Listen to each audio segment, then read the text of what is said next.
प्यारे छात्रों, आप सभी को मेरा प्यार भरा नमस्कार।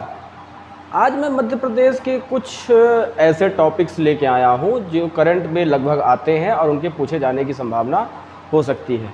उनके बारे में आज हम लोग थोड़ा सा चर्चा करेंगे। ठीक है, कुछ विशेष टॉपिक्स लेके आया हूँ। लगभग 2, 4, 6 इसी अप्रैल महीने की कुछ घटनाएँ हैं जो कि सरकार द्वारा कुछ योजनाएँ लॉन्च की गई हैं, कुछ चीज़ें कही गई हैं, उनके बारे में आज हम लोग चर्चा करेंगे जो कि आपके एग्जाम्स में आने की बहुत ज़्यादा संभावनाएं हैं। उन्हीं टॉपिक को ज़्यादा नहीं, अभी हम लोग की सीरीज चालू कर रहे हैं, धीरे धीरे करके इसमें लाएंगे। पहले आज मैं फर्स्ट पार्ट लाया हूँ, ऐसे धीरे धीरे करके आपको जो भी मध्य प्रदेश से संबंधित करंट मिलेंगे उनको मैं आपके सामने लेकर आया करूँगा। मध्य प्रदेश करंट के साथ साथ देश दुनिया के भी करंट हम लेके आएंगे बहुत ही जल्द, बहुत रेगुलर बेसिस पे आपको मिलेंगे। आप बिल्कुल परेशान नहीं होइए। तो आइए शुरू करते हैं। सबसे पहला पॉइंट है आज जो सबसे बड़ी शानदार बात है, मध्य प्रदेश मिलेट मिशन योजना। सबसे पहला पॉइंट आज हम चर्चा करेंगे मध्य प्रदेश मिलेट मिशन योजना। मध्य प्रदेश मिलेट मिशन योजना। मध्य प्रदेश मिलेट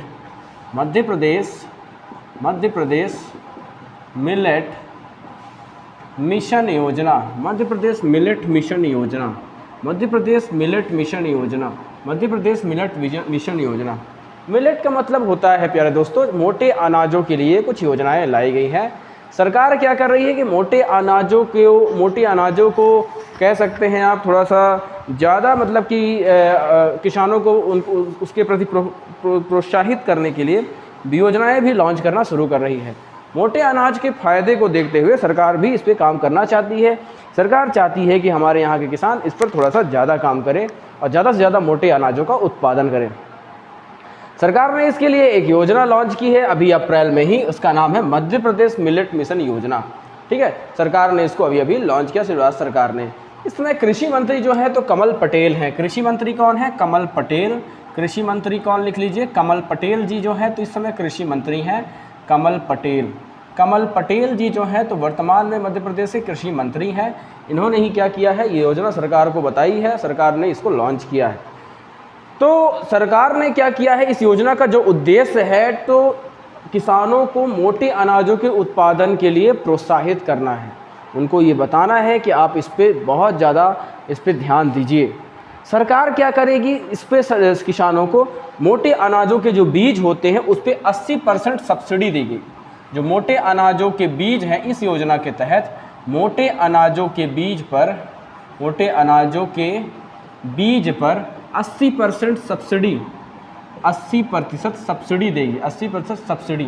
सब्सिडी का अर्थ ये होता है प्यारे छात्रों, सब्सिडी अगर किसी भी मतलब कि कह सकते हैं किसी भी वस्तु या योजना पर सरकार यदि सब्सिडी देती है तो इसका मतलब ये होता है कि उतना सरकार अपना खुद खर्च वहन करेगी।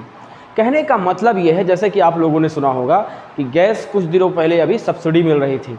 उसमें होता क्या था कि सरकार ने, जैसे कि मान लीजिए कि आपको सीधे गैस का रेट अभी कुछ दिनों पहले क्या किया था, सरकार ने दोगुना कर दिया था।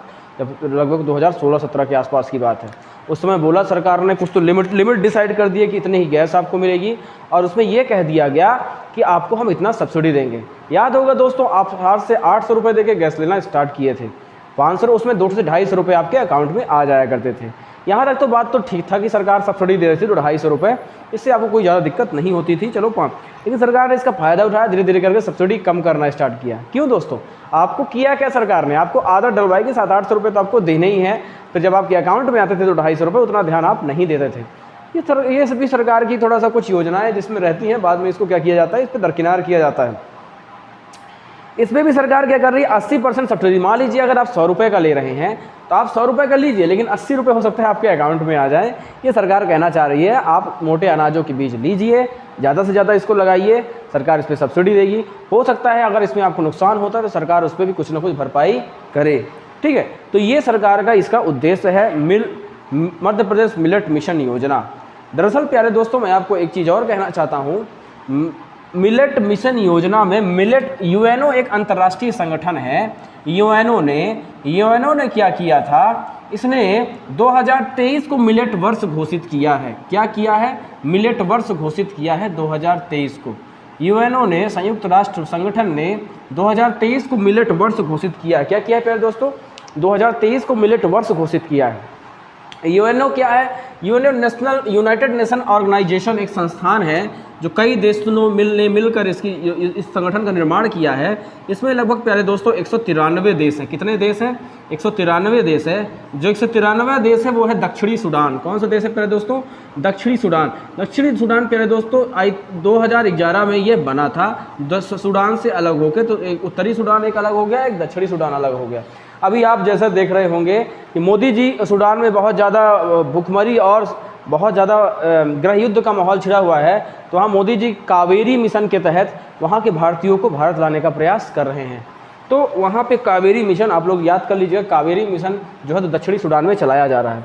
तो ये दक्षिणी सूडान जो है तो 2011 में ये देश बना था। ये 193 सदस्य बना था यूएनओ का। यूएनओ की जो स्थापना हुई थी प्यारे दोस्तों वो 24 अक्टूबर 1945 को हुई थी। कब हुई थी? 24 अक्टूबर 1945 को हुई थी। इसीलिए इस दिन 24 अक्टूबर को यूएनओ दिवस भी मनाया जाता है। 24 अक्टूबर को क्या मनाया जाता है? यूएनओ दिवस मनाया जाता है। क्या मनाया जाता है जी? 24 अक्टूबर को यूएनओ दिवस मनाया जाता है। संयुक्त राष्ट्र दिवस मनाया जाता है, यूएनओ दिवस मनाया जाता है। ठीक है, तो 24 अक्टूबर को क्या मनाया जाता है? यूएनओ दिवस मनाया जाता है। क्या सत्यम? ठीक है 24 अक्टूबर को क्या मनाया जाता है? यूएनओ दिवस मनाया जाता है। तो इस प्रकार से हम कह सकते हैं कि यूएनओ वर्ष जो यूएनओ संगठन ने यानी यूनाइटेड नेशन, इसका जो मुख्यालय है न्यूयॉर्क में है। ठीक है, तो इसने जो मिलेट वर्ष किसे घोषित किया? 2023 को। सरकार ने भी इस पर ध्यान दिया और सरकार ने क्या किया कि मोटे अनाजों पर एक योजना मध्य प्रदेश सरकार ने लागू कर दी, मध्य प्रदेश मिलेट मिशन योजना। इसके तहत क्या किया जाएगा कि आपको 80% बीजों में सब्सिडी दी जाएगी। आप खूब ज़्यादा क्या करिए कि आप मोटे अनाजों का उत्पादन करिए। दूसरा जो आज का पॉइंट है ये है कि एशिया का अब सबसे बड़ा जो सोलर प्लांट बनने जा रहा है वह मुरैना में बनने जा रहा है। एशिया का जो सबसे बड़ा अब सोलर प्लांट अभी बना नहीं है, बनने जा रहा है। एशिया का सबसे बड़ा सोलर प्लांट अब मुरैना में बनने जा रहा है। एशिया का सबसे बड़ा सोलर प्लांट कहाँ बनने जा रहा है? प्लांट मुरैना में बनने जा रहा है। मुरैना में प्रस्तावित हो गया। आप अभी प्रस्तावित करिए क्योंकि अभी बना नहीं है, बनने जा रहा है। प्रस्तावित हो गया है, बनने जा रहा है मुरैना में। प्यारे दोस्तों, इसकी जो विद्युत क्षमता आंकी गई है वो 1400 मेगावाट की लक्ष्य रखा गया। कितना रखा गया है? 1400 मेगावाट का लक्ष्य रखा गया है। ठीक है, ये जो मुरैना में है, मुरैना ज़िले के बहरारा मंदिर की पहाड़ियों में ये बनाया जा रहा है। ये मुरैना जो ज़िला है उसमें कौन सी पहाड़ी है? बहरारा मंदिर की पहाड़ी। एक मंदिर है वहाँ बहरारा मंदिर की पहाड़ी में यह चीज़ें जो है तो सोलर पैनल बिछाए जाएंगे और वहाँ पे सोलर एनर्जी प्रोड्यूस की जाएगी। पहले दोस्तों, जैसा कि आपको पता है कि सोलर पैनल जहाँ बिछाए जाते हैं वह बराबर सूर्य का प्रकाश पड़ना चाहिए, पेड़ पौधे वहाँ पे नहीं होने चाहिए। और वहाँ पे फिर क्या कहते हैं, जैसे मैं आपको बता दूँ, सोलर पैनल जो इंक्लाइन किया जाता है वो 28 डिग्री पे घुमा के ऐसे ही रखा जाता है सूर्य की तरफ, ज़्यादातर दक्षिण पूर्व की तरफ जो है तो उसको किया जाता है। दक्षिण पूर्व की तरफ उसका चेहरा जो है तो किया जाता है। ऐसा कहा जाता है कि दक्षिण पूर्व की तरफ करने से सूर्य का प्रकाश बराबर उस पर पड़ता है सोलर पैनल पे। आप देखे होंगे सोलर पैनल ऐसे रखे हुए होते हैं। ठीक है, ये मैं आपको बता दूं सोलर पैनल की बात। सोलर पैनल आप जानते हैं सिलिका के बने होते हैं, वो अक्सर 2 कलर में आते हैं, एक या तो ब्लू आता है या तो ब्लैक आता है। ये सोलर पैनल पे भी सरकार ने खूब सब्सिडी देने का काम किया है। लगभग 40 से 50% सरकार इसमें भी सब्सिडी देती है। अब सबको कह रही है कि भैया आप सोलर पैनल लगवाइए, विद्युत एनर्जी कहाँ से प्रोड्यूस करिए, सौर एनर्जी यहाँ सूर्य से एनर्जी आप लीजिए और विद्युत बनाइए। ये सरकार आपको बार बार कह रही है। तो बहरारा की पहाड़ी जो है, बहरारा की पहाड़ी पे ये जो सबसे बड़ा सोलर प्लांट बनने वाला है। वर्तमान की परिस्थिति में आप तो जानते हैं कि अपना रीवा का क्षेत्र है। रीवा का वर्तमान में जो सबसे बड़ा सोलर प्लांट है अपने रीवा में है। वर्तमान में 750 मेगावाट का रीवा का solar ultra mega solar plant है। और सबसे बड़ी शानदार बात मैं आपको बताऊं, इसको जो मोदी जी ने उद्घाटन किया था 10 जुलाई 2020 को किया था, कोरोना के टाइम पे। उस टाइम पे भयानक कोरोना, आप लोग घरों में बंद बैठे थे। मोदी जी ने वीडियो कॉन्फ्रेंसिंग के थ्रू इसका उद्घाटन कर दिया था 10 जुलाई 2020 को। और हालांकि उत्पादन तो इसमें 2018 से ही चालू हो गया था, मैं आपको बता दूं। ठीक है, तो ये रहा आपका एशिया का सबसे बड़ा सोलर ऊर्जा संयंत्र कहाँ स्थापित किया जा रहा है? मुरैना में। कितने मेगावाट का? 1400 मेगावाट का। बहरारा मंदिर की पहाड़ी पर ये स्थापित किया जा रहा है। MPPSC वालों बड़े ध्यान से पढ़ लीजिएगा, MPPSC के लिए बहुत इंपॉर्टेंट है, खासकर जो अभी मई में होने वाली है PSC आपकी। आगे चलते हैं, सरकार क्या कर रही है कि सोलर सिटी बनाने जा रही है, विभिन्न जगहों को सोलर सिटी के रूप में स्थापित कर रही है। सरकार क्या कर रही है, विभिन्न पर्यटन, खासकर पर्यटन क्षेत्रों में जो भी आते हैं उन पे सोलर सिटी सरकार ने बनाने का काम किया। सोलर सिटी क्या होता है सर? जैसे हमारे मध्य प्रदेश का एकमात्र एक ऐसी जगह है सांची। सांची जैसा कि आप जानते हैं कि यह रायसेन में है। सांची कहाँ है? रायसेन में है। सांची कहाँ है? रायसेन में है। इसको पूरी तरीके से सोलर सिटी का दर्जा मिल चुका है। यानी यहाँ पे ये जो जानते हैं, यहाँ अशोक का सांची का स्तूप बड़ा फेमस है, सम्राट अशोक ने बनवाया था। तो यहाँ पे सरकार ने क्या किया है कि पूरी जगह, जैसे कि मान लीजिए आप विभिन्न चीज़ों, मतलब जहाँ पे विद्युत का ज़्यादा से ज़्यादा उपयोग हो रहा है सब कुछ सोलर से मिलने लगा है। यानी कह सकते हैं आप बड़ी से बड़ी चीज़ें, जो भी सुविधाएं, जो विद्युत उत्पादन है, विद्युत का उत्पादन है, वो सोलर एनर्जी के माध्यम से पूरी की जा रही है। ये सांची में कर दिया गया है। सांची पूरी तरीके से सौर ऊर्जा पर डिपेंड हो गया है, इसलिए इसको सोलर सिटी का दर्जा मिल चुका है। सांची को किसको मिल गया है? सांची को मिल गया है। सांची कहाँ है? रायसेन में है। सरकार ऐसे ही करके धीरे धीरे विभिन्न जगहों पे सोलर सिटी की स्थापना करना चाहती है। तो आप समझ गए सोलर सिटी। पहला सोलर सिटी कौन सा क्षेत्र है? सांची। याद कर लीजिए, देश का कहा जाता है ऐसा पहला पर्यटन क्षेत्र है जो कि पूरी तरह सोलर पे डिपेंड हो गया। किस पे डिपेंड हो गया है? सोलर पे डिपेंड हो गया है। समझ में आई बात? अब आगे चलते हैं।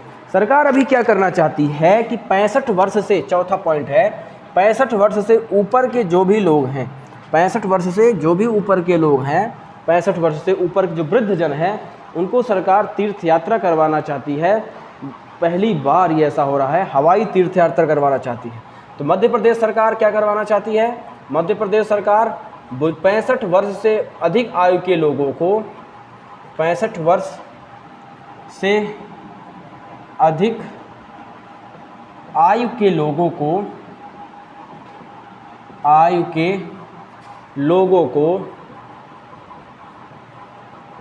हवाई तीर्थ यात्रा कराना चाहती है। क्या कराना चाहती है? हवाई तीर्थ यात्रा कराना चाहती है। क्या कराना चाहती है? हवाई तीर्थ यात्रा कराना चाहती है। सरकार क्या कर रही है कि 65 वर्ष से जो भी ऊपर के व्यक्ति हैं उनको सरकार हवाई तीर्थ यात्रा करवाना चाहती है। बुजुर्गों को, जो भी 65 वर्ष से ऊपर के बुजुर्ग हैं, सरकार पहली बार जो इसमें क्या करेगी कि 25 बुजुर्गों को करवाएगी। कितने लोगों को? 25 बुजुर्ग जो रहेंगे उनको ये क्या करेगी कि हवाई तीर्थ यात्रा करवाएगी। ठीक है, 25। ये पहली बार ये भोपाल से प्रयागराज के लिए रवाना होगी। पहली बार कहाँ से कहाँ के लिए? भोपाल से प्रयागराज के लिए रवाना होगी पहली बार। कहाँ से? भोपाल से प्रयागराज। यार छात्रों, मैं ये कह रहा हूँ, अगर ये 25 लोग बुजुर्ग जाएंगे, आप देखिए वास्तव में जिनको तीर्थ यात्रा की आवश्यकता है, जिस तरह के बुजुर्ग हैं, क्या उनको इस सुविधा का लाभ मिल जाएगा? सरकार क्या इस पर ध्यान दे पाएगी? आप देखिएगा ज़रा, जो इस पर काम करने वाले लोग होते हैं वो अक्सर अपने ही परिवार के सदस्यों के, पड़ोसियों को यात्रा करवाएंगे, जो कि उनके बच्चे सक्षम हैं, उनको यात्रा करवा सकते हैं। हालांकि सरकार जो योजनाएं लॉन्च करती है वो कल्याणकारी योजनाएं होती हैं, वो लोगों के हितों को ध्यान में रखते हुए, जो कि सक्षम नहीं हैं उनके लिए योजनाएं लॉन्च करती है। लेकिन होता क्या है प्यारे दोस्तों, ईमानदारी का ज़माना कितना शानदार है वो तो आप जानते हैं।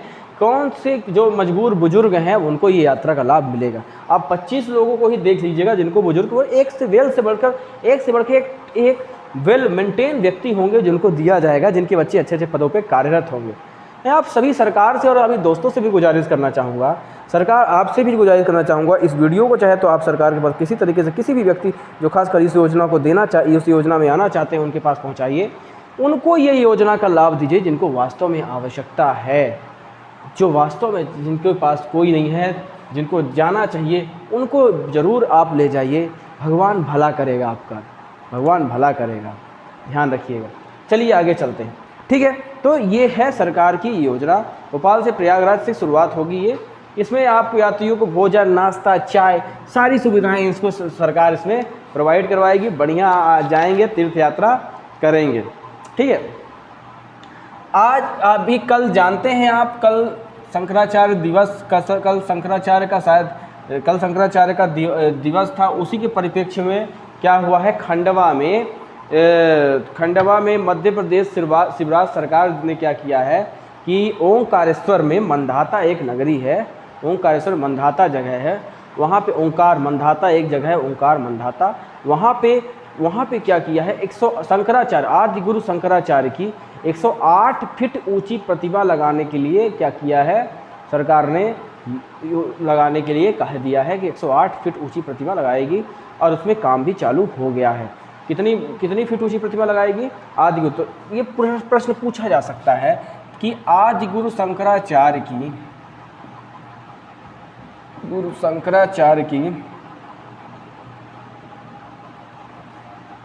108 फीट ऊंची प्रतिमा कहाँ लगाई जा रही है? कहाँ लगाई जा रही है? खंडवा में ओंकार मंदाता। एक पहले तो खंडवा कौन सी जगह है? ओंकार में कौन सी? मंदाता। उसको मंदाता भी कहते हैं। ठीक है, कोई दिक्कत प्यारे दोस्तों? इसको पढ़ लीजिएगा, ये आपके एग्जाम में पूछा जाता है। एक सबसे शानदार बात और मैं आपको बताऊं कि रालामंडल अभ्यारण्य आप जानते हैं कहाँ है? रालामंडल अभ्यारण्य आप जानते हैं, एक अभ्यारण्य है रालामंडल, यह इंदौर में है। यह जो है तो अभ्यारण्य में सबसे छोटा अभ्यारण्य है। रालामंडल कहाँ है? रालामंडल अभ्यारण्य कहाँ है? रालामंडल अभ्यारण्य जो है यह इंदौर में है। कहाँ है? इंदौर में। रालामंडल अभ्यारण्य कहाँ है? इंदौर में है। रालामंडल अभ्यारण्य कहाँ है? इंदौर में है। ठीक है दोस्तों, ये जो रालामंडल अभ्यारण्य है वो कहाँ है? इंदौर में है। रालामंडल अभ्यारण्य कहाँ है? ये इंदौर में। सरकार इसमें करना क्या चाहती है कि इसको भी कि सरकार ने क्या किया है, इसको दरअसल जीवाश्म केंद्र के रूप में तैयार करने का आदेश दे दिया है और एक महीने बाद ये शुरू भी हो जाएगा। जीवाश्म का मतलब आप जानते हैं कि बहुत सारे दिनों के बाद जो जीवों के अवशेष होते हैं वो जीवाश्म कहलाते हैं। तो सरकार ने क्या किया? डायनासोर के जो भी अंडे हैं उनको देखने के लिए पब्लिकली कर दिया जाएगा, यानी पब्लिक को खोल दिया जाएगा। कहाँ पे संचित किए गए हैं? ये रालामंडल में। यानी कि रालामंडल कहाँ है? रालामंडल ये जो है सबसे छोटा अभ्यारण्य है। सबसे छोटा अभ्यारण्य है क्या? रालामंडल। सबसे बड़ा अभ्यारण्य कौन सा है? नौरादेही है, आप जानते हैं सागर में है। कौन सा सबसे बड़ा अभ्यारण्य है? नौरादेही। सबसे बड़ा राष्ट्रीय उद्यान कौन सा है? कान्हा-किसली राष्ट्रीय उद्यान है, 961 किलोमीटर स्क्वायर के आसपास है। सबसे छोटा राष्ट्रीय उद्यान कौन सा है?